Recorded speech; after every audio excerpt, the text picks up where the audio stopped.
মালদায় ফের আক্রান্ত বিএলও, আর এবার কাঠগড়ায় কংগ্রেসের প্রাক্তন পঞ্চায়েত সদস্য। কি অভিযোগ উঠেছে, কি কারণে তাকে আক্রান্ত হতে হলো? চাঁচলের খড়রা পঞ্চায়েতের নিচলামারি 193 নম্বর বুথের ঘটনা। খড়রা পঞ্চায়েতের বিএলও আনিসুর রহমান প্রাক্তন পঞ্চায়েত সদস্য বাড়িতে গিয়েছিলেন নোটিশ দিতে, কিন্তু বাড়িতে না থাকায় শুনানির নোটিশ দিতে পারেননি বিএলও।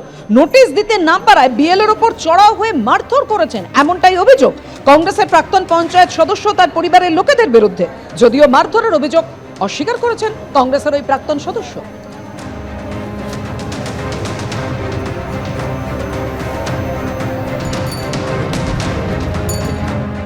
আর কমিশনকে হুমকি দিয়েও এসডিএম কে ব্যাখ্যা দিয়েছেন মনিরুল ইসলাম। সেখানে তিনি উল্লেখ করেছেন, কমিশনকে খাটো করার কোনো উদ্দেশ্য ছিল না, যা বলেছি তা ভোটারদের জন্য সাধারণ মতামত, ছিল না কোনো আইন ভাঙার অসৎ উদ্দেশ্য। মহকুমা শাসককে চিঠিতে এরকমই দাবি করেছেন ফারাক্কার তৃণমূল বিধায়ক। বোঝায় ভুল বলে চিঠিতে কমিশনের নির্দেশ মেনে চলার কথা। নির্বাচন কমিশনকে লাগাম ছাড়া আক্রমণ মনিরুল ইসলামের। মনিরুল ইসলাম এবার কিভাবে আক্রমণ শানিয়েছেন, কি বলেছেন তিনি, দেখুন। মানুষকে শান্তিতে বাঁচতে দিবে না, মানুষকে ধরিয়ে নিয়ে বেড়াচ্ছে। সারাদিন কাজ কামাই করে যা দিন মজুর আছে, তারা খেটে খায়, দিন আনে দিন খায়। তাই মানুষের জন্য লড়াই, আমার ব্যক্তিগত জন্য লড়াই নয়, গণতান্ত্রিক পদ্ধতিতে মানুষের হকের জন্য, মানুষের দাবির জন্য মনিরুল ইসলাম ছিল, আছে, সামনে দিনে থাকবে। আর বেশি কিছু বললে ধর ভাইরাল হয়ে যাচ্ছে নাকি, চিন্তা করার কিছু নেই। মনিরুল ইসলাম যখন আছে, কোন লোককে চিন্তা করার নাই।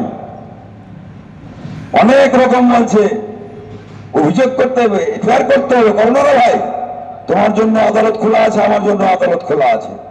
লড়াই হবে, আইনের মাধ্যমে লড়াই হবে। তাই সকলকে বলবো, ঐক্যবদ্ধ ভাবে, রাজনৈতিক ভাবে যে সব চলছে, অনেকটাই থাপ্পড় পড়েছে কোন একটা দলকে, কোন একটা পার্টিকে খুশি করার জন্য।